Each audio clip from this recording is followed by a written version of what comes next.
আজ সরস্বতী পুজো উপলক্ষে আমার ছেলের স্কুলে খাওয়ানো ছিল, তাই আমি গিয়েছিলাম ছেলের সাথে স্কুলে।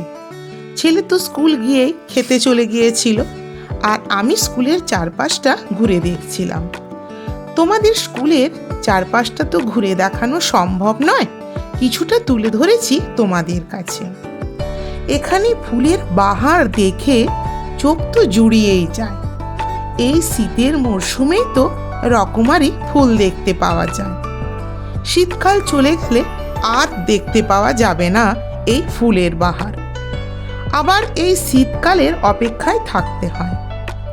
তোমাদের কেমন লাগলো এই ফুলের সৌন্দর্য? তোমাদের ভালো লাগলে আমার চ্যানেলটি সাবস্ক্রাইব করে আমার পাশে থাকার অনুরোধ রইল। অবশ্যই লাইক, শেয়ার ও কমেন্ট করো।